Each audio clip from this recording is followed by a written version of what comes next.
Hello there, welcome back here on the show. And if you just tuned in, this is Prime Morning. It's time for us to have a news flash segment. It's proudly brought to you by Franco Trading Enterprise, Phone Papa Pafie. And this morning we're here to let you know that if you're looking for that special CCTV cameras that will do a lot of work for you when you are not at home or in the office, the best place you can go is Franco Trading Enterprise. They are the leading place that you can find retail electronic products, and you might just want to go there and grab something for yourself. Those of you out there who want to replace your phones, you can also go there and grab something. We have iPhones, we have Nokia, we have Samsung, we have all the types of phone that you need. All you need to do is to make sure you come there. It's guaranteed. It's the best of quality, and you need it to grab yourself one. The fridges, any type of fridge that you need, once you come there, you'll be able to also have one. And the best of quality is what we're giving you. And I'm sure you don't want to actually choose quality over quantity. And so please make your way there. Now you can also go on the app and do all the things you want to do over there, the products, the prices, and all that.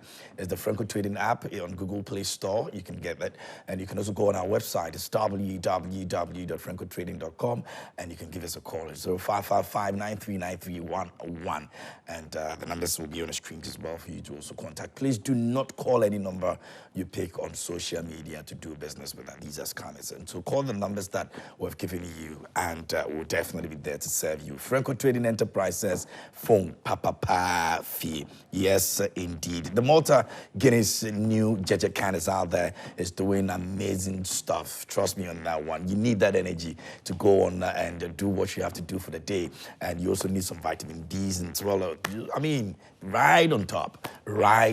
So please do well and grab it. And when you do, please take a picture and send it to us. Drinking it, we may just surprise you with some products and all that. So yeah, let's have you enjoy the very best of Malta Guinness Jeje can. It's very sleek, and it's what everybody is taking right now. All right, so go grab yours. Now, of course, we're going to be getting into our major conversation this morning. Earlier, we told you about them. I'll retweet them in a bit, but we also have to go on the front pages of the various newspapers, and I'll introduce my guest in the studio, and then we can have our major conversation. Don't forget, the news flash is proudly brought to you by Franco Trading Enterprise. Now, Daily Graphic is here this morning. It says Kayeyei Empowerment Program launched, 5,000 female head porters targeted, 2 hostel facilities inaugurated, and it's one of our major issues this morning here on Newsflash. Now, waive taxes on public health, commodities, medicines, NACP actually says so, and invested petroleum funds appreciate to $1.24 billion.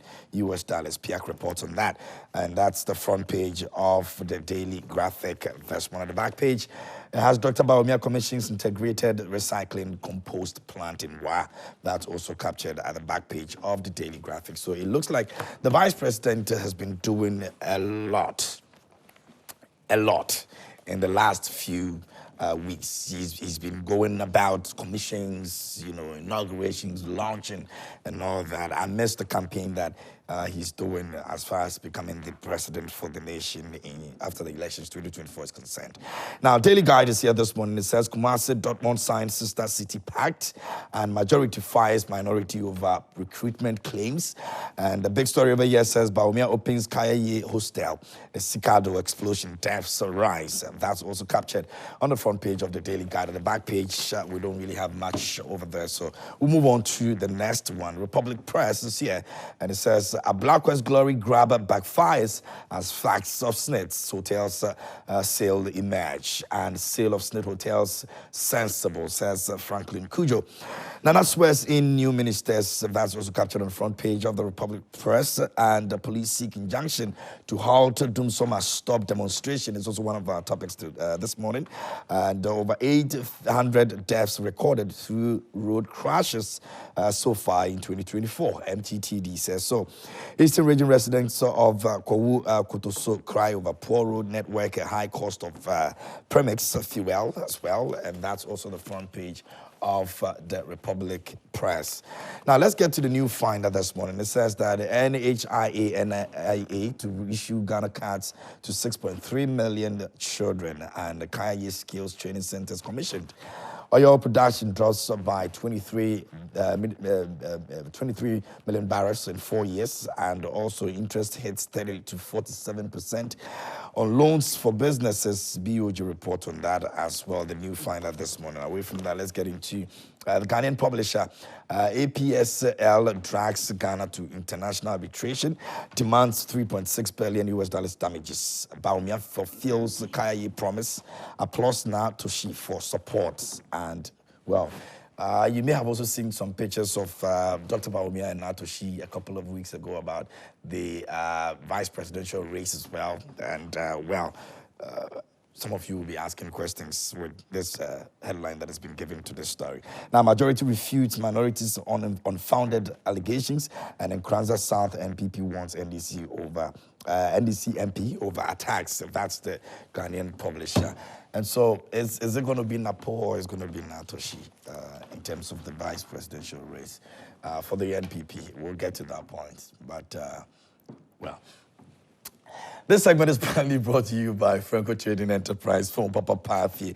Let me introduce my guests in the studios this morning, and then we'll move on to our major issue. We'll begin with the Kayeyei issue. But don't forget, you can be a part of our conversation by sending your messages towards our social media page. We're streaming live on Facebook, so you can put your messages there on real time. And also, our WhatsApp line is active, so you can also drop your messages over there. Let us hear your voice on the issues that we're talking about today. A very good morning to my guests in the studio, and I begin with now Ayi Opare is here representing the Movement for Change. He's a communications team member. This morning, he's joined us again, bro. You good? Good. You look great. Thank you. Awesome, man. Thank you so much. Yes. Good to see you again. Parve Bwachidankwa is here with us this morning, government spokesperson on governance and security. Parve, how are you doing? I'm very well, KMJ. Good to see you. It's good to be here. Great, great. Adel Ibn Omar Sheikh is here with us this morning. Ibrahim, how are you? I'm good, KMJ. Today I've been sandwiched between... Oh, it's always this way, right? Yeah, it's... The package is on the other side. Yeah, I've been sandwiched by two, an elephant with a butterfly. You always have to make that. I'm telling you. It starts up the show nicely, you know. But you like it? With an umbrella. Yeah, I love it. With an umbrella in the middle. With an umbrella in the middle, no problem. Rain or shine. Rain or shine. But you know what Dukadaya means? Dukadaya. Oh, yes. That's the two of them. Dukadaya should have been here. It's just between The two of them, yeah. Dukadaya should have been the two of them. But From the same family. No. You don't know what it means? Duka is all. Okay. Daya are the crow. Into Mumi and Umay are the crow. Nini na ya the crow. So Dukadaya.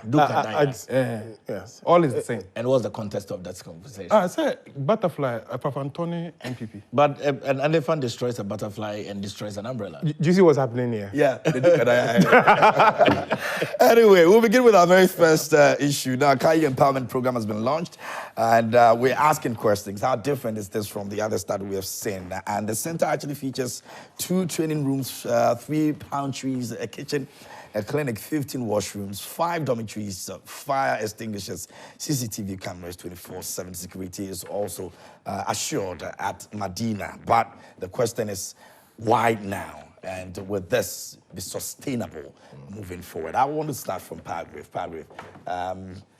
Is this different from what we've seen, what we've heard over the years? In 2016, we promised exemption in tax for Kayeyei. Yes, though, Kayeyei are actually out there. They still sleep in the same places they sleep. They're at risk, rape, and all that.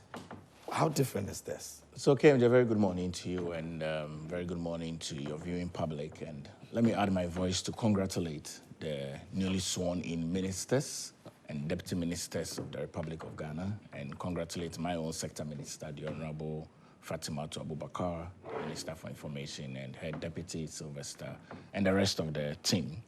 And to state that yesterday, the Vice President of the Republic of Ghana fulfilled one of the new patriotic party's campaign promise that was made in ensuring that we take a closer attention to the social minority as it relates to the Kayeyei.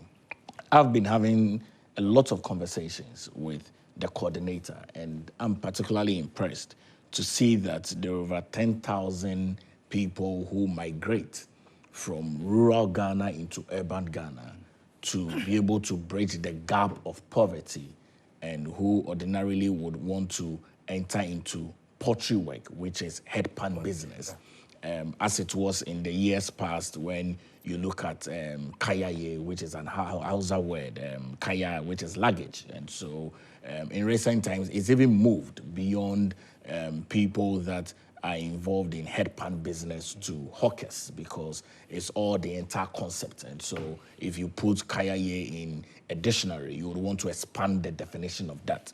And also to see that the government of President Nana Addo Dankwa Akufo-Addo is not just looking at the Kayeyei coming into urban Ghana to look for greener pastures and get back into their environment to get a better lifestyle, but is looking at giving them skill.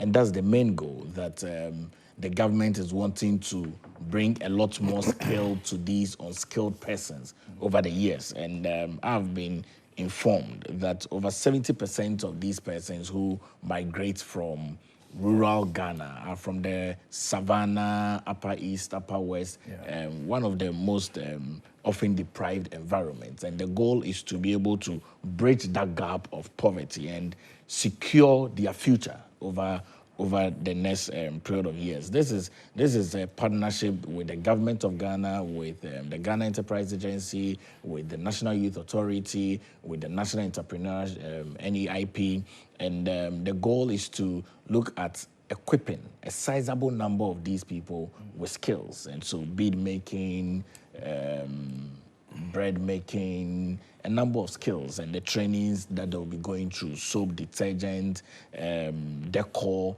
and there's a curriculum that has been put in place. And so the government sought it wise to put together an infrastructure, which is what the Vice President opened up yesterday. There are two of them in Medina and Nashaman.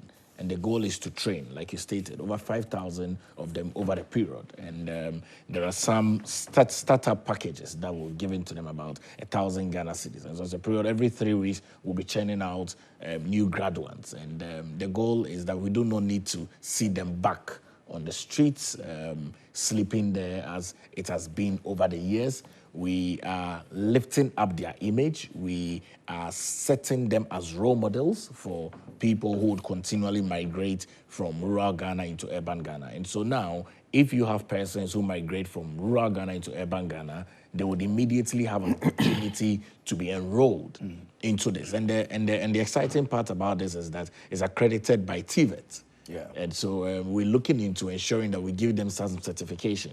And I'm particularly impressed with the government's position and government's decision in ensuring that this has come to bear, that they would have a lot more assessment, certification will be given to them, they would have an internship opportunity. And so gone are the days where you would find these truck pullers in urban Ghana who are sweaty, who are working hand to mouth, but now we wanted to set them up. And so when they're able to have a lot more revenue, they'll be able to go back into their communities and serve as mentors and be able to bring some economic activities there. I want everybody on this panel, including yourself, to commend government, because every now and then, these are the minorities that we ignore. And for a society to grow and develop, you must ensure that everybody is growing together. And it's not just the people at the very pinnacle of the summit, but you have everybody, even at the valley, being prepared effectively so that they can grow together. That is what we look at when you're looking at the KPIs of development. And so I give a pat to the government of President Nana Addo Dankwa Akufo-Addo and commend the Vice President Alhaji Mahmoud Bawumia for ensuring that this has become a reality for the good people of this country. Very well. Adele. KMJ, good morning to you once more, and good morning to my co-panelist. KMJ, to discuss this conversation, let's first of all take the basics. The basics that they're looking to, there are two structures that have been put in place, Ashaiman and Medina. Yeah. The ultimate goal is to basically empower the young people. Each of these structures is picking up 300 headquarters at a time. You're picking 300 people at a time. That 300 people you're picking at a time are supposed to go in and get out in 3 weeks. Okay? Okay. People with skills. Yes, I'm bringing. So you're taking 300, headquarters. You take them into a structure. You train them for 3 weeks. Give them 1,000 Ghana cedis, and then put them back in the street. No, put them back, more or less like integrate them into society. You don't put them back. So it's just not putting them back into the street. I'm coming. I'm building a point. Okay. I'm going somewhere. You see, usually the problem that we have is that if you don't understand the problem and you don't understand what you're trying to solve, it becomes a problem. I've had an opportunity to stay in Agbogloshi. This was about 4 or 5 years ago, together with my cousin. We started a project called the Slum Chronicles. When you go on YouTube and you click in Slum Chronicles, you see the trailer, it's there. Where what we sought to do was to basically get in there and then help the people and try to make the people understand that they can actually build themselves. Why did we try to do that? Because the vulnerability, when you enter Agbogloshi, when you enter in there, you see, when you take that lane from Abusoka in the Central Mosque all the way towards, the timber market. Okay. The outside is what you see, Kayeyei is carrying stuff, going back and forth. When you enter into the place where they live, and I wish that we could get some of the video for you to show, it's quite pathetic. But you see, the young girls who are carrying, some of them are making close to about 100 Ghana cedis a day. Some are making close to about 150 Ghana cedis a day. We're talking sustainability. Yeah. So I would have thought, or I would have wished that the government understood the situation better. Because you see, what you have to understand is that when you take them in for 3 weeks, and then you teach them bread making, for example. Yeah. Okay, you teach them bead making, for example. You're looking at a situation where they will be able to produce these things and then be able to sell them to make something and make a life out of it. Some of these young girls have 3 children, 2, 4. You understand what I'm saying? And for them, making that 100 Ghana cedis, 150 Ghana cedis on a daily basis works for them. Because if it's 150 Ghana cedis, they're looking at almost 4,500 Ghana cedis a month. And then they do their susus. That's how they are. They go and come and then they do their petty susu. So you want to change the kind of work you want to give them. I would have assumed that you would have given them something more than just a 3 weeks training. There are certain jobs that could have probably earned them a lot more. Bead making. Say they did beads. They would have to sell it. It's not like you're going to make them produce the beads and then now you come and take it from them and say, okay, I'm exporting the beads, to make money and then come pay you, Or you're saying that, okay, I'm going to teach you how to do bread making and then when you do the bread, there are some people here that ready we can to buy a market for you. Yeah. Again, the Kayeyeis that you're picking, if you take Medina, for example, you have to open it up. If you take Medina, for example, the Kayeyeis that you're picking are the Kayeyeis that are working within that enclave. When you finish training them, you say they sleep in the streets. If you go to Agbogloshi, some of them sleep under tents, right? So let's say you set up a place in Agbogloshi, for example, and then you take them into this structure. You train them, and then after 3 weeks, you tell them, okay, you're done, we've given you training, we've given you 1,000 Ghana cedis. They're going back. The truth of the matter is that they would have to go back to where they used to live. So that is why I'm saying that you're putting them back in the streets. The reason why is because the problem that exists is that they lack where to sleep. There's migration going on. People are looking for ways to make life better. The reason they are moving from up north and coming down to Accra is because they come here and then they carry this stuff with their energy. They carry this stuff with their strength and they make something out of it. So maybe we can go back home. It is one alternative. We can go back home and say, okay, what can we do for them back home to prevent them from coming down to Accra? What can we do in Ashanti region, for example, to reduce them coming down to Accra? What can we do in Sunyani? What can we do? So once you're able to do that, then you're pretty much solving a problem. Again, if you come to them, like on a reality, this is what I was discussing the last time here on the issues of Okada. There are different types of people for different kinds of jobs.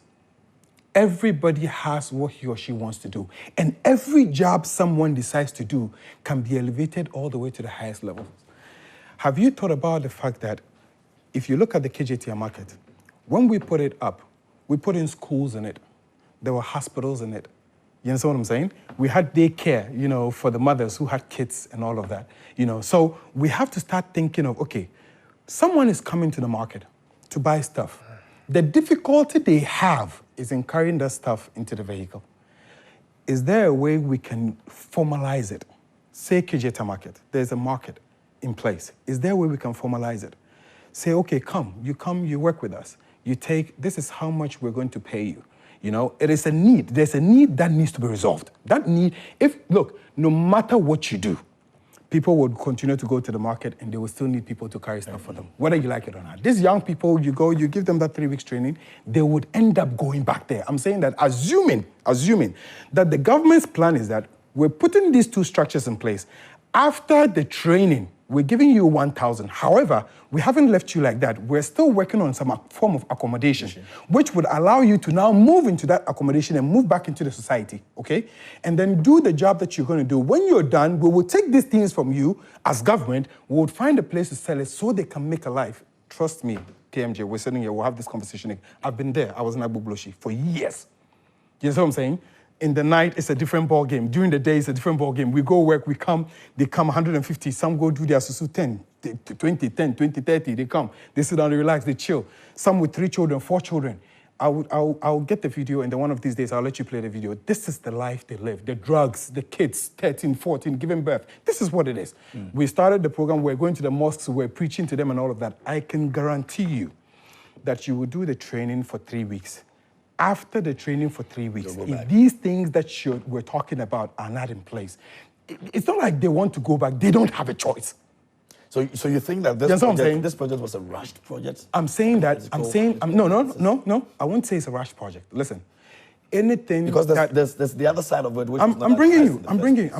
So I'm just saying that. Look, I believe sincerely, from deep down my heart, that anything that elevates, anything that improves the life of the needy is welcome. I'm adding to it that you're trying to solve a problem, but the problem you want to solve, the solution you're looking for is not complete. That's what I'm saying. I'm saying that there are other things government can do in order to complete it. What you're doing right now, you're going to put in money into it. Okay? So 300 come in, 3 weeks, they are gone. 300 come in, 3 weeks, they are gone. You've just created a system to just let people pass through, but you're taking them back to where you took them from.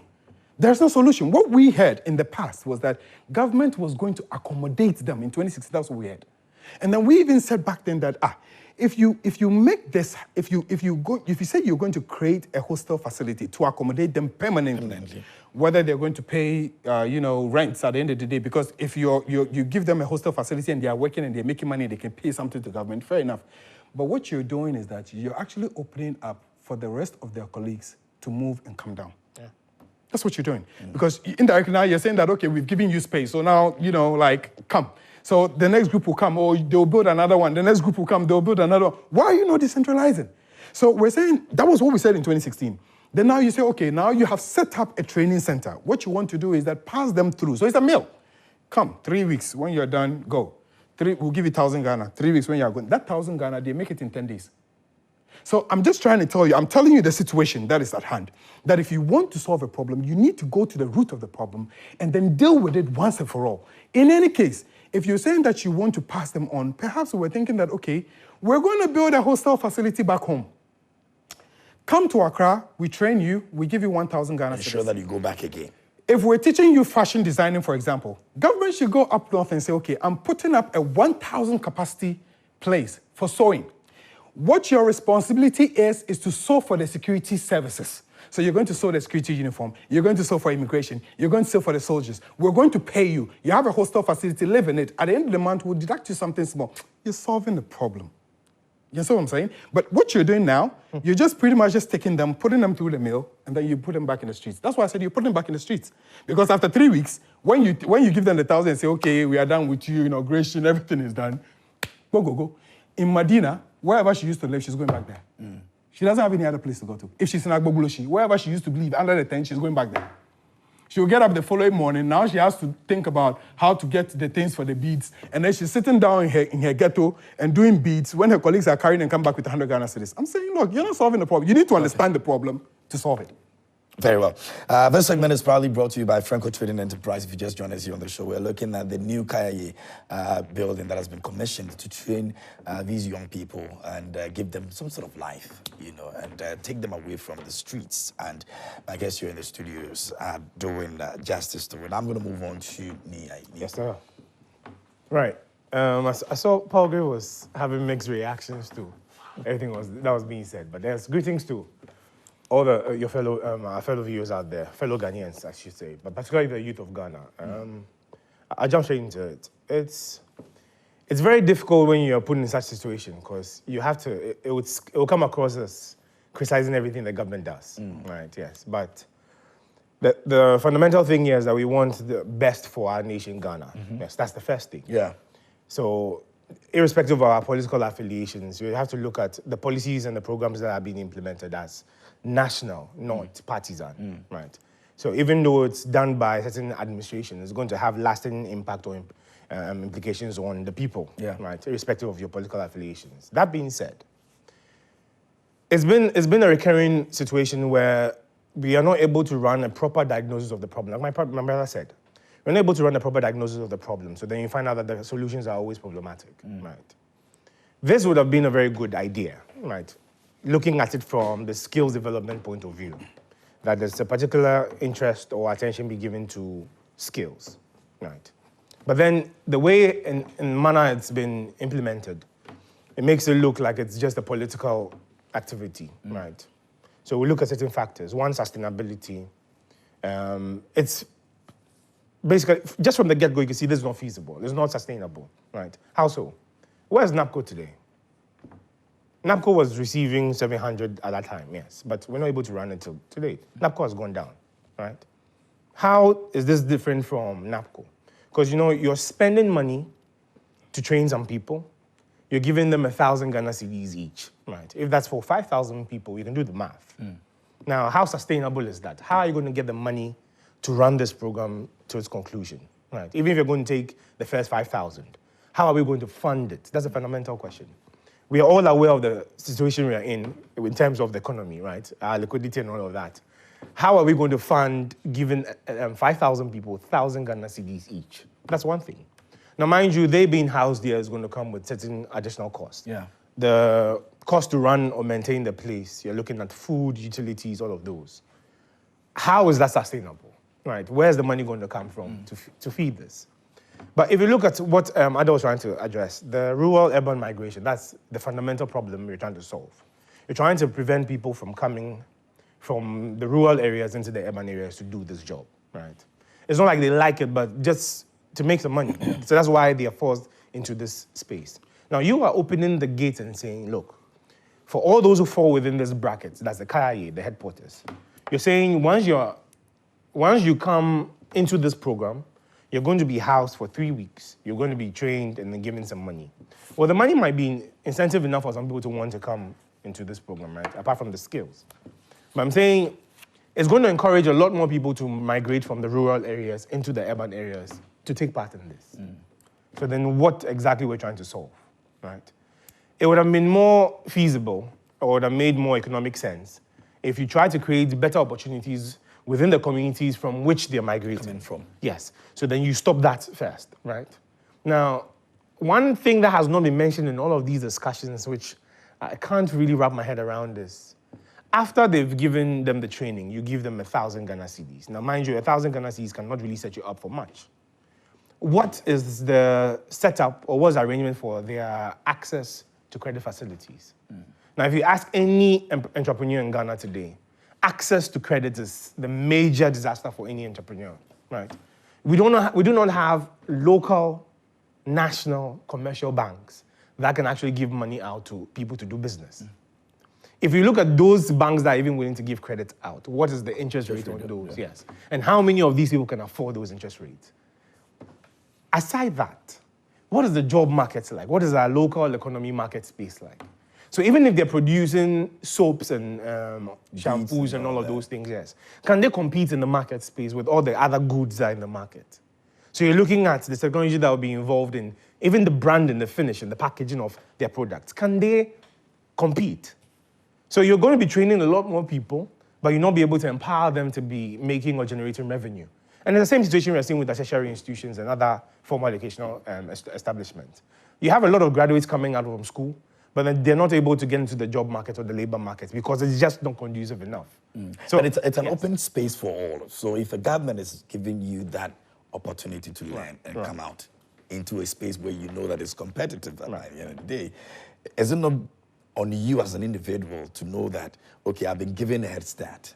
It's up to me to also go out there and make a difference, because there are a lot more people who have come from these backgrounds and have been able to make some exceptional cases. So exactly. That's why I mentioned certain key points. Access to credit, which is fundamental to everything. So you can be very good at your skill, you can have very good products, but if you don't have the financial muscle to run it, you actually get You can make those decisions yourself. Say again? So you can make those decisions yourself. No, credit based on the skills you've acquired. Access you to can credit walk is up not to any other place and say, just like any other person is doing. Because there are people who are equally going to places like that to get access to credit. Some get it, some don't get it. I mean, no, but then, you know the process is in accessing credit. Yes. So if it was in other jurisdictions, you'd be looking at your credit score, your credit rating. Yes. Right? And how many all of those count. Exactly. And I'm saying, even if you had that, we don't have local banks that are going to give money out at sustainable interest rates.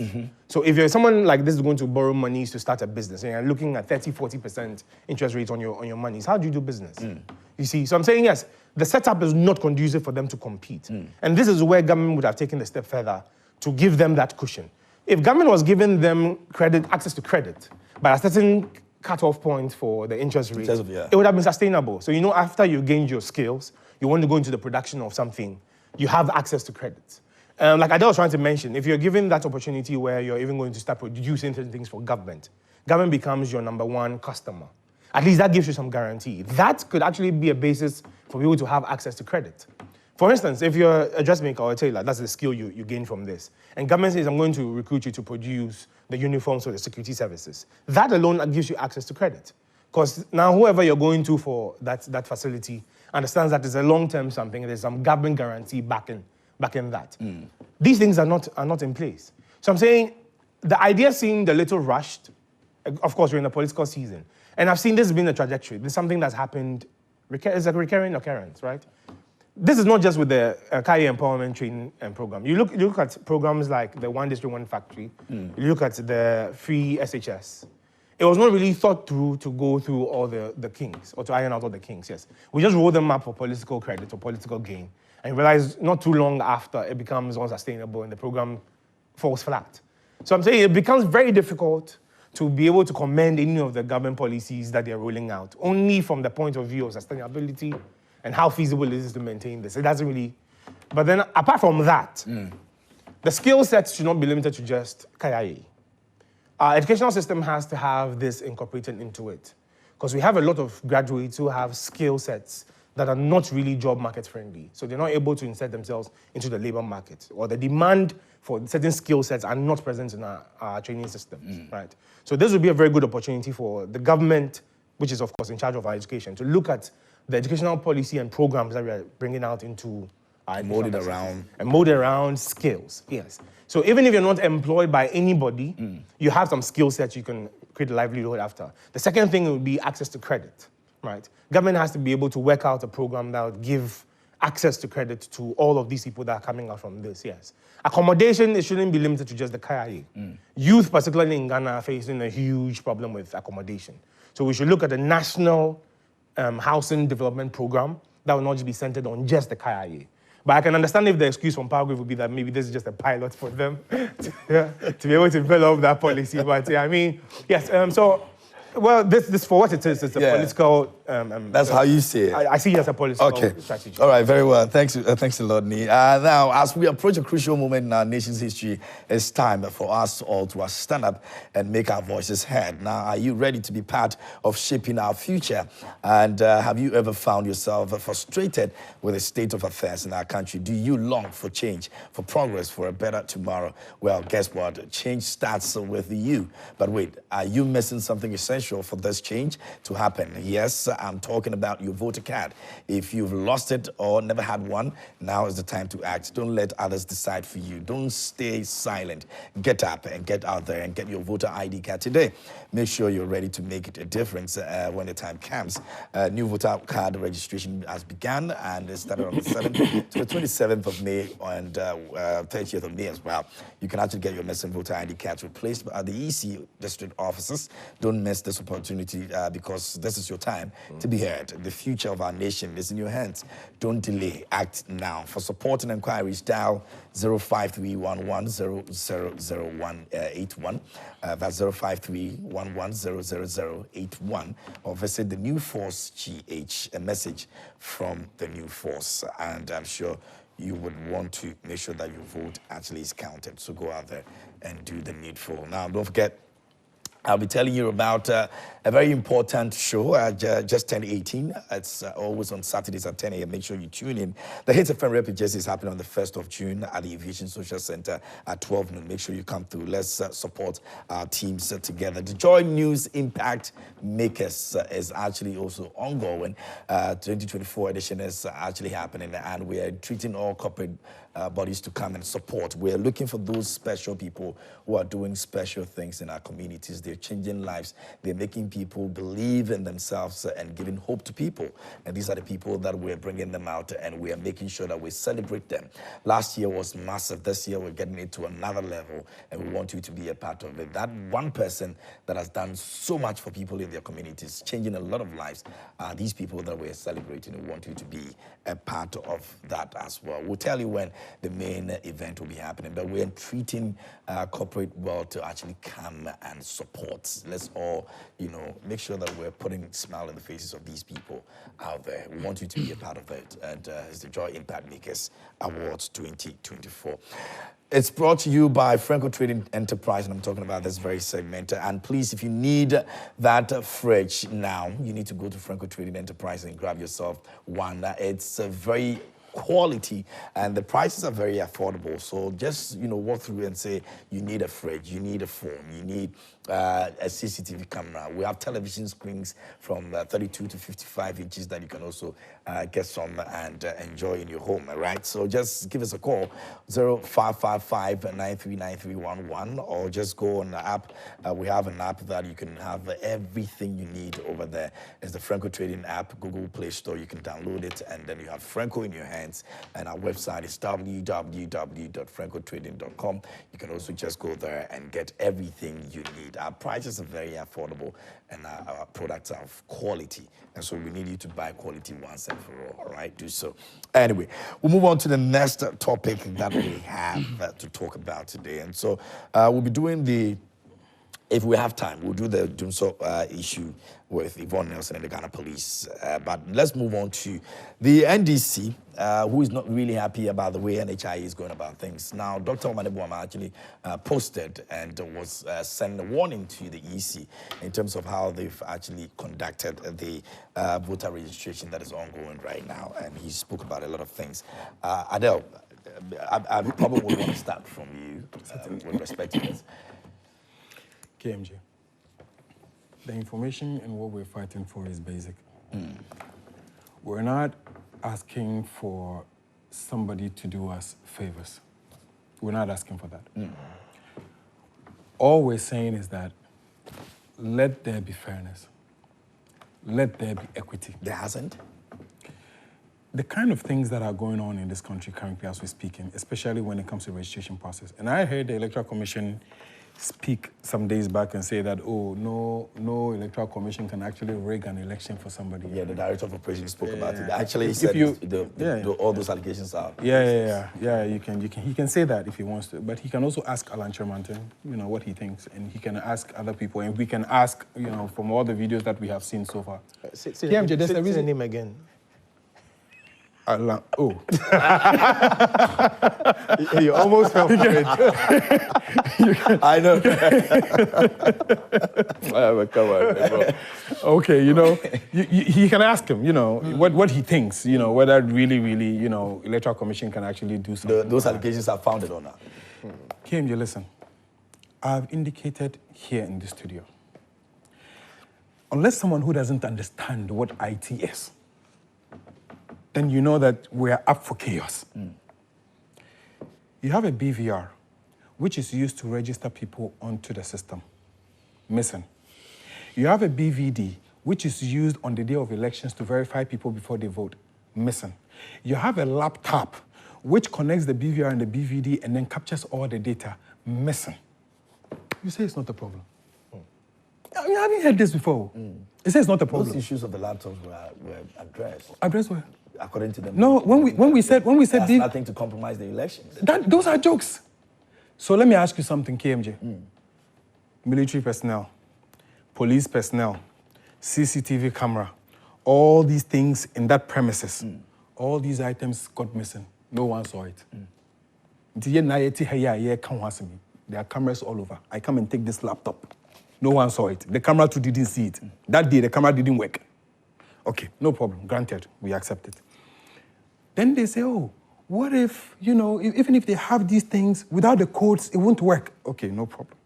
What if you're the ones who are deliberately taking the things? Because I'm a bit surprised that CCTV camera is not catching anybody.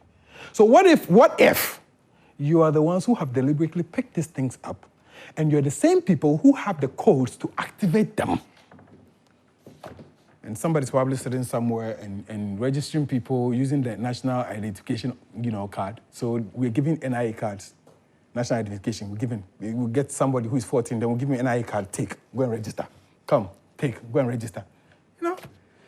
Again, then they say, Electoral Commission cannot rig elections for anybody. What is that? In 2020, results were mentioned 4 times. KMJ, listen to this. Yeah. We're being told that we don't know counting.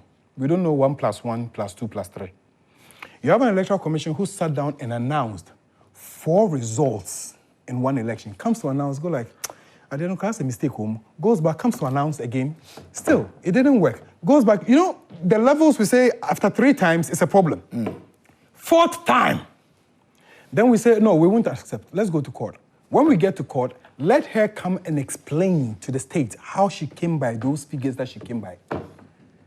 The system says, no, we cannot put her in the box for you to question her. No problem.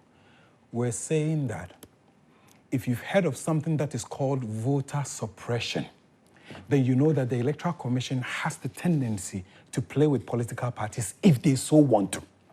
Especially when you have a political figure like Srebo, who is an open patron for the MPP. Especially when you have people like Apiahene, who is an open patron and a TESCON, member for the MPP and a party communicator for the MPP. If you have these people seated in those places and we're supposed to go into an election with you and all these things are happening and the EC doesn't find its legs to say that, no, these kind of appointments, we don't want them. Kodio is speaking, no one is listening. Then you say you don't have the tendency to rig an election for anybody. KMJ, we keep telling them, and we're telling them over and over. Fifi Kwete, our General Secretary, made a press conference. We indicated that we want to find out the BVRs. We want to find out the BVDs. We want to find out where the laptops are.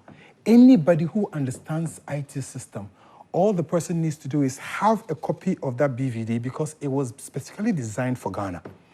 Have a copy of the laptop, have a copy of the BVD, and then all they have to do is simply study the machines and how it works in order for them to be able to hack your system. That's what they do. That is why when banks set up systems and then they have IT systems set up, you don't get access to what they do. Because the moment you have access to one of the systems, you have access to the entirety of the rest of the system. That's what it means. And you're telling us that it's missing, we should keep quiet. Even though we are cheating you, no problem, keep quiet. Don't say anything. So I'm asking Paul this morning, he would be happy if they were in opposition and Adele was a commissioner in the Electoral Commission. Paul, you won't smile about it. No one will smile about it. Whenever there is no equity, there can't be peace. When there's no equity, when there's no fairness, when there's no justice, there can't be peace. You can't slap me and say, don't fight back. I mean, you can't put a gun to my wife's head and say, don't try to save her. It's not done anywhere.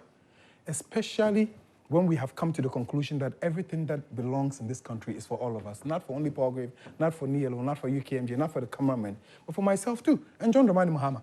So what we're telling them is basic. If they don't resolve these issues, and we go into elections 2024, and at the end of the day, the election is declared for Bawumia, and they're expecting us to go to court, they should take note. We are not going to court.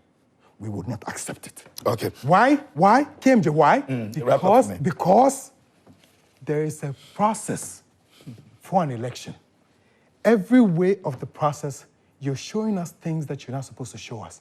You're giving us wrong figures. We're the ones who don't know how to count. We count and come and tell you, and then you know, recently, was it about 2 or 3 days ago? They actually came back to rechange again after we called their attention that the figures that you're still putting down there is unacceptable. On the IPAC platform, they posted infographics. In less than a minute, they took it back. You know, when we point out to them that this is what you're doing. So we don't know counting. We have gone to learn counting. Now we want to do it right. We're saying play a fair game.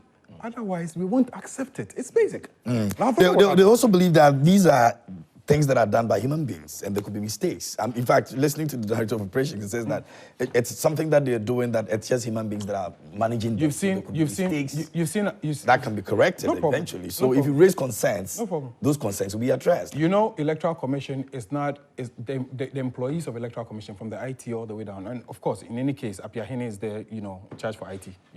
So, but let me say that you know that these are not just any people that you put in Electoral Commission. We saw Afarijan.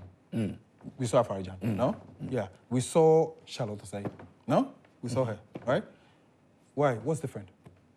What's different? Why today, all of a sudden, the people that are at EC cannot calculate 1 + 1? KMJ. You go to Ashanti region, you tally from this constituency, that constituency, you come to a conclusion. 47 constituencies in Ashanti region. You tally it, you're able to tally it and get it correct. 33 in Greater Accra, you tally and get it correct. Central region, you tally, get it correct. All you have to do is now take only the 16 regions and put the totals together as a problem. Okay, I'm going to move on to paragraph, but once again, don't forget this segment is proudly brought to you by Franco Trading Enterprise. Now, after a record 13 rounds of Olaro teamings, the goals are not to blame. The Image Bureau, Pro Communications and the National Theatre have reconvened for another theatrical adventure this June. Dive into the deep heart of Ghanaian theatre as Nashoko makes her directing debut with the legend of Akusika in honor of the writer Professor Martin Owusu. Now, book a seat now for a mind-blowing dramatic experience with some of the finest talents in the business. Mawuli Sanavo, Edna Mathati, Elvis Crystal, and other Asamoah Bedu. And for the first time on stage, Aduma. Now come, let's celebrate the legendary professor on Saturday the 1st, Sunday the 2nd, and Saturday the 8th, and Sunday the 9th of June at 4 p.m. and 8 p.m. each day at the National Theatre. Tickets are selling fast for only 200 Ghana cedis at imagebureaugh.com or dial *714*11*21#. The legend of Akusika, supported by the Ghana Tourism Authority, Knee Plants Car Rentals, MGL Logistics, Joy FM, It's FM, Joy Crime, Daily Guide, Graphic Communications Group, and proudly brought to you by Stanbic Bank, the National Lottery Authority. The legend of Akusika Theatre doesn't get even better than this. So make sure you grab your ticket and go check it out. Now, paragraph, they're robbing in NIA. There's a strong warning that is going to the camp of NIA, the National Identification Authority. You know, KMJ, I am deeply concerned with the NDC and the narrative that they are beginning to propound. Yesterday in the evening on one of the networks in Accra, I made a very passionate appeal to the NDC. And I stated this very clearly. KMJ, we have an election this year. Yeah. Globally, there are about 64 countries that are going into election. That means close to about 47% of the world's population are going to go into election. Panama voted about 2 weeks ago. Russia has voted. Senegal has voted. Yeah. South Africa is voting. And Ghana would vote. I am particularly concerned with the narrative NDC is churning out primarily for 2 reasons. No one knows the outcome of the election until the election is held. True. On the 7th of December. But if a bigger opposition party is beginning to accept defeat before an election is held and building a narrative that would be in sync with that defeat, and the results of the election goes not in favor of them, as credible as it would be, should it go in favor of the ruling government and in favor of Alhaji Dr. Mahmoud Bawumia as the president-elect. The NDC, in May of 2024, is stating that they will not accept the results of an election that has not been held. I'm concerned about that narrative. I'm concerned, and I know we are not discussing this morning, but earlier this week it had come up that the minority side of the NDC had claimed and alleged that the majority side had been given a slot of 30 people into the security services. I'm concerned because NDC is building a narrative that the New Patriotic Party is recruiting activists and vigilantes into the military or the police or the immigration or any of the security services, and that is inaccurate. Nothing of that sort is happening. No recruits is being made into the security services from the NPP side. No member of parliament from the majority side had been given 30 slots. It's a narrative that the NDC is building. I'm concerned about that. I'm concerned because if the NDC is aware that before the election, they do not have a credible candidate, if the NDC is aware that before the election, they will not win the election, they should not build a narrative that fits into that defeat.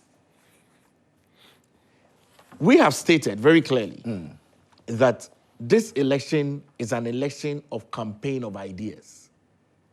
And so if the NDC loses the election to the New Patriotic Party, because they have started a narrative from May, it feeds into the minds of the Ghanaian people that the election has been rigged. Now, on registration, Ghana's population has increased by an extra 2 million people. So we are counting about 34 million plus people. We are aware that in the previous election, the voter register was about 17 million plus thereabout. Every single year from the 2021 population census, we are aware that 450,000 people turn 18 years old. Every single year. We are also aware that in the previous limited registration exercise, which was held last year before we did the district assembly elections, there were people that were able to transfer their votes and also exercise their franchise of ensuring that their name is captured into the voters register. We are aware that the Electoral Commission is looking into having an extra 623,000 people in this registration period. However, I'm concerned again that the NDC keeps building up a narrative. If the NDC today tells me and tells Ghanaians that the Electoral Commission can rig an election, I'm surprised. Because you see, KMJ, the singular arbiter and the singular referee in all of this, from the MPP to the NDC to movement, is the Electoral Commission. We cannot discredit the Electoral Commission. We cannot. Electoral Commission have supervised elections from political primaries. Their NDC political primaries were supervised by the Electoral Commission. Our MPP primaries were supervised by the Electoral Commission. Maybe it's only the movement that has not had their own elections to be able to decide on who becomes the leader of the alliance. But that's not a subject. But really, I'm concerned that gradually the NDC is building a narrative. And KMJ, from the media house, you must prevent that narrative from going down into the minds of the Ghanaian people. Because the New Patriotic Party is not seeking to influence the Electoral Commission as a state agency. And so really, if you state that BVRs, BVDs, someone is sitting somewhere, NIA is issuing cards and manipulating the system. Look, KMJ, when we are done with all of this exercise, it ends on the 27th. Yeah. When we are done with all of this exercise, a proper data will be given to every single political party who have agents at the various places of registration. I would admonish the NDC. Exercise some restraint. Allow these processes to go on. Stop feeding into a negative narrative, because this narrative is not going to work. We are on the ground. Alhaji Dr. Mahmoud Bawumia, the flag bearer of the New Patriotic Party, is on the ground, doing door to door, engaging people, meeting market women, meeting school children, meeting stakeholders, pharmacists, AGI, GUTA, meeting all the stakeholders and ensuring that he's listening to them and bringing bold solutions that will profess this country into a proper state. And the NDC is wanting to feed on a narrative. I think that a two-side of the coin is very important. Let's not encourage the NDC to build a negative narrative that feeds into their own defeat. Because this election will be held on the 7th of December. We are confident that every single Ghanaian we are engaging and we are talking to will look at the candidates that have been presented and viable enough to state that candidate Alhaji Dr. Mahmoud Bawumia, one who represents the New Patriotic Party, should be the one that should lead this country. Okay. This defeatist approach and narratives, I think they should desist from it. All right. I want to come to you, but you permit me to do some few messages. Yes, sir. That would be good. Once I have my time. Good, you will. Let me just try and engage our viewers a bit. This one says, good morning to you. Fighting corruption in Ghana requires a multifaceted approach that addresses the root causes of corruption and creates a strong anti-corruption framework by strengthening accountability and transparency mechanisms, promoting integrity and ethical behavior, addressing the root causes of corruption, and engaging citizens in the fight against corruption. Ghana can make significant progress in combating this pervasive issue. Ultimately, the fight against corruption requires a collective effort from all sectors of the society to create a more transparent, accountable, and corruption-free Ghana. Aaron Babako Komisa sent in that. Let me go to this one over here. Says, good morning, KMJ. DMB called upon the finance minister to release an amount of 177 million Ghana cedis to clear all outstanding debt owed to nursing trainees allowances. Is a good call in the right direction. This will enable trainees to settle debts owed for their handouts, pamphlets, and other petty pertaining issues, so which is important to solve in order to create a smooth learning environment for all trainees. As we speak, nurses have received bank alert regarding their allowances this morning. Indeed, DMB is a generational thinker. Is that confirmed? Do we have those money sent right now? It looks like some people are receiving their alerts. My guys, kindly check for me and let's be sure. Paragraph is here. It's not been paid. Paragraph. Are you NS? It's not been paid. Are you NS? Oh, it's not been paid. Producers, kindly check for me. It's not been paid. Okay, so I want to have diverse views. So if you're a nurse, if you've been paid, you've seen an alert, let us know. This comedian wants to come back and cause more damage to this country again, but it won't happen. The one promised and gave the hostels with training centers. The other promised and gave them pants. The difference is huge. Let's choose wisely. It is possible with Dr. Mahmoud Bawumia and the NPP. The battle still remains the Lord's.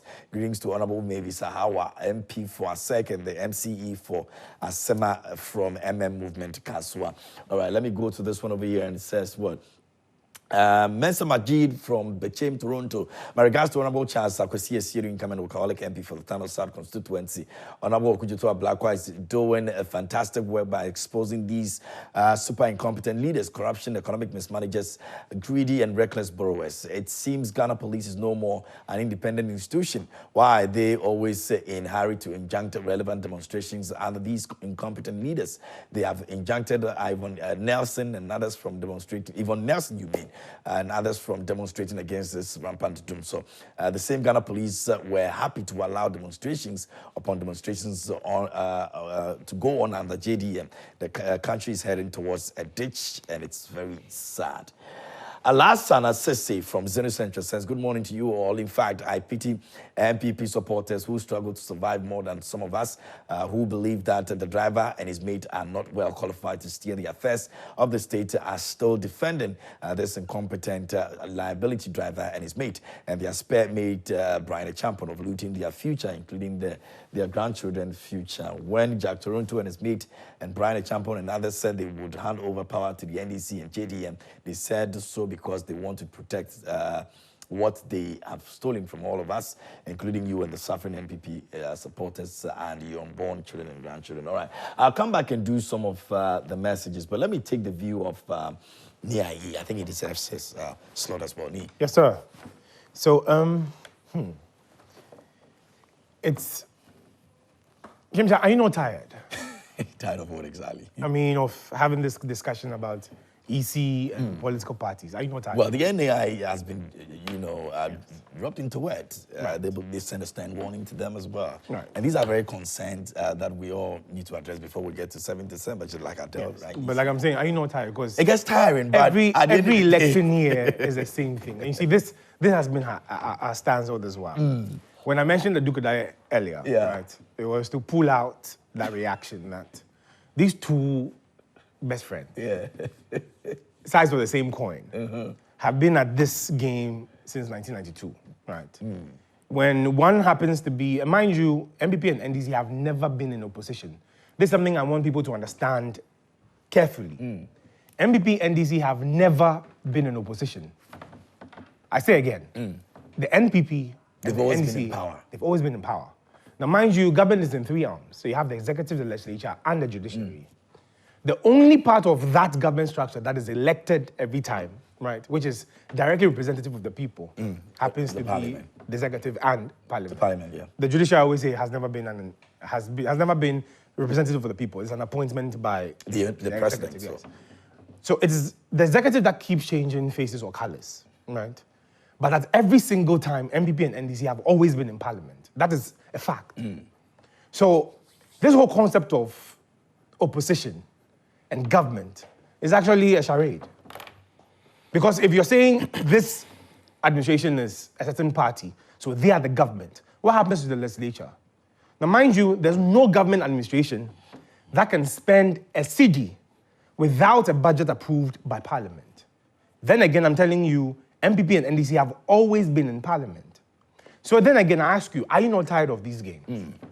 When one side puts up their flag colors for the executive, then they act as if everything in there is just them. But nobody focuses on the other side of the coin, that is the other administration that is in parliament with them, right? And I'm saying all of these things fall down to parliament. Parliament happens to be the one that regulates all of these issues, even with the EC. So if there are any serious issues that are being raised right now, and the EC seems nonchalant or adamant to do anything about it, the number one person you have to go to get all of these things done is Parliament. Parliament has direct oversight over the EC. So in all of these things, when I hear that back and forth, MPP playing this blame game, NDC play this blame game all this while, I go like, what is this political charade for? But see, the game is up. Ghanaians are more discerning now. And with people like us speaking, would break down the issues for them to understand exactly what is being done in front of them. All these things are political charades. Indeed, if, like I said, if the EC is doing certain things that is not right, you don't fight EC directly. The number one arbiter of all of these things is Parliament. So why are we not taking up this fight in Parliament to make sure all these issues are addressed? But we jump onto the media landscape and make all of these noises, and then the issues still go ahead. And like you're saying, people will be creating certain narratives, and we're playing that musical chairs around with the minds of the Ghanaian people. But not again. See, this election is not about electing political or politicians into power. No. The 2024 elections is for finding right leaders for Ghana, not politicians. Leaders. We've gotten to a point, look, enough of the politics. And you see, there are reasonable people within the MPP and NDC who understand the times and what is happening now. Irrespective of your political affiliation, even if in the most unlikely event that any of these two parties retain power, none of them is going to do anything different to steer Ghana away from the ditch we're heading to. There's nothing. In all the policies that have been discussed, let's be very honest with ourselves. The NDC is promoting the 24-hour economy. And I said I can shoot so many holes into all of those. And if you allow me a few minutes, I'll just put those let's not go back to the 24-hour economy. We don't have time. No, I just want to create, I'm like he says, I'm taking you somewhere. No, in fact, our time is up. I'm cooking. As for the 24-hour economy, But we'll get the last bite. No, you don't have last bite. Oh, we'll get last bite. No, not for today. Okay, Adele, that is the time. You're Wrap up for me, actually. Because we're No closing remarks. Adele, let me wrap up first. Hey, Macho, you might be sending the text. Anyway, next week. Let me just point out a few things about the man Alan. Right. Now, apart from all the good things he's done in terms of industry, you have 5 major car manufacturing companies here in Ghana operating, and they're even looking to start manufacturing the spare parts. And all those things. But there's one very interesting thing that people have not looked at. When Nkrumah fought for the political independence of Ghana and the unification of the continent, It was a three-phase activity. It was supposed to be the political independence, the economic, then the social independence, right? They were able to secure the political independence for us. But one of the things that they had serious struggles or problems with was the formation of an economic union. The man Alan has been able to craft the African Continental Free Trade Agreement. Now, this is something that they were not able to do back then. But this man has actually created that framework and has implemented it. To take a step further, he has brought the headquarters, lobbied to get the headquarters of that agreement right here in Ghana.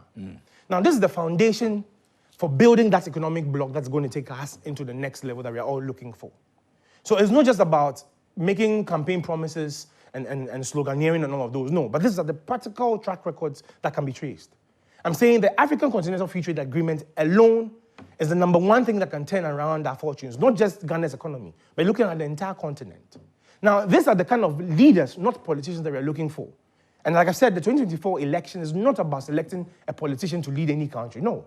It's about finding a leader that can take us into that transformative session, to take us to a different session. And I'm saying the track records are there. These are not promises. These are actually things that have already been done. And the man Alan has come out with the GTP, the Great Transformational Plan, that feeds into all of these initiatives that he has done, not just in Ghana, but on the continental-wide scale.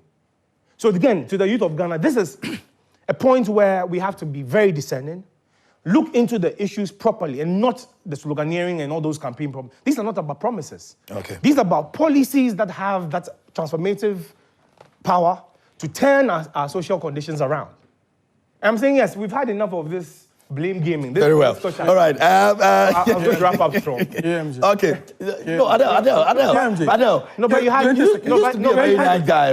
His birthday is coming up. So let me. His birthday is coming up on Friday. I can't do. Okay, the Friday. So yeah, he's just trying to be mischievous. Oh, he's been orgasmic this morning. Don't worry, we'll leave it. But no, but this is the time. I like that word. No, but this is a call. This is a call to you to join the movement for change. I mean, it's time. No. This is a call to action. You missed your chance. You're missing your time too. Yes. So to my youth, this is a time for you to come on board the movement for change. Let us get directly involved in building our political future for ourselves and our children. Okay, thank you. Very well. Now, Ghana make hard pass, so everybody wants value for their hard-earned money. Now, when it comes to tomato mix, value for money means a consistent and rich red color that doesn't color your meat or fish, a thick paste that gives you your desired quantity of soup or stew. Now, good tomato flavor that gives you the consistent and unique taste of all your dishes. You can actually rely on Tasty Tom enriched tomato mix for all of these, and that is why we say we're a tomato mix papa pa. Now, no color changing like traffic light. Bibia eye kama eye koko kama. Taste no so there is always on point because Tasty Tom is thick.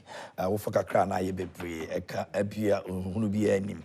Don't compromise on quality. To papa no at once. Choose Tasty Tom enriched tomato mix and get value for money. You stand a chance of winning amazing prizes from Tasty Tom during the phone-in sessions on our drive time on Joy FM as well. All you need to do is to tell us how you prepare your favorite meal using Tasty Tom enriched tomato mix. This actually promises to be exciting, so please do not be left out. But always make sure you're dealing with Tasty Tom enriched tomato mix is what you need.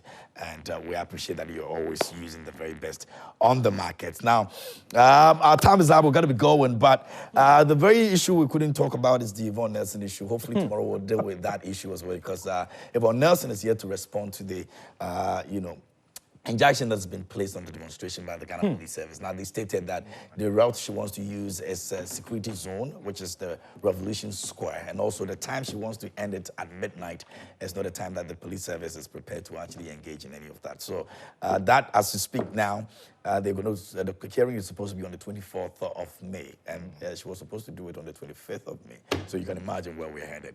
The doomsday vigil, like it is right now, may not happen. But we'll talk about it tomorrow. I was going to read the release, the injunction that the police actually put together. Maybe I can do that briefly for you because I don't have enough time. But it says that, and it says it's between the Inspector General of Police, Ghana Police Service, National Police Headquarters, Accra, and Yvonne Nelson, Accra. Salom Adramani was also copied, Henry Oseyakoto as well. And it says motion on notice to prohibit the holding of a special event. Now, take notice that this honorable court shall be moved by counsel for and on behalf of the applicant, herein praying this honorable court for an order prohibiting the respondent from holding an intended picketing fixed for 25th of May 2024 at the Revolution Square upon the grounds contained in the accompanying affidavit and for such further orders as this Honorable Court may deem fit. Now, court to be moved on Friday, 24th day of May 2024 at 9 o'clock in the forenoon or so, soon thereafter, as counsel for and on behalf of the applicant may be heard. And so this is what the police service actually did, and the court has released this. And so as it stands right now, we're waiting to hear from the lawyers or Yvonne Nelson herself. We're trying to speak to her today on the show, but she said that she needs to actually engage with the lawyers before she can speak to us on that. So we're not able to do so. But hopefully tomorrow, if we're able to do so, we'll let you know. But starting on 13th of June, 2024, CES HD Plus Ghana will provide HD channels to free-to-air TV homes at no cost. This means that all users of the multi-TV platform will be having access to HD channels without paying HD Plus subscriptions.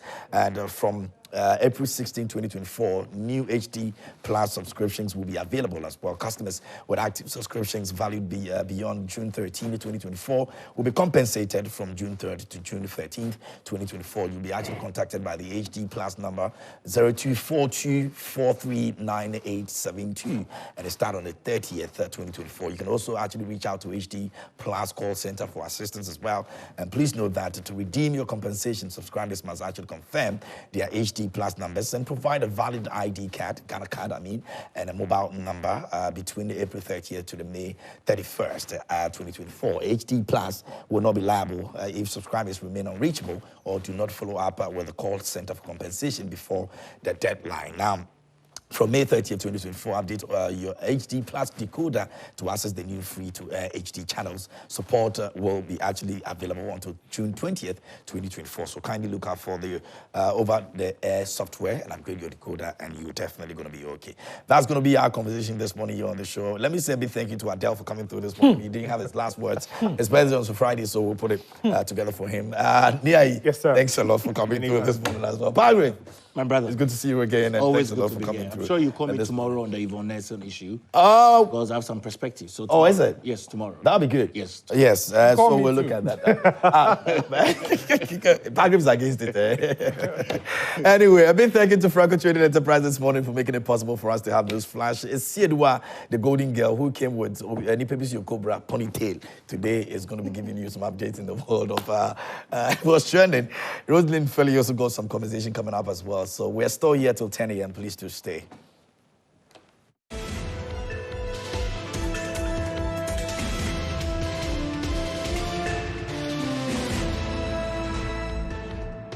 Newsflash was brought to you by Franco Trading Enterprise. Still, fun papa fear.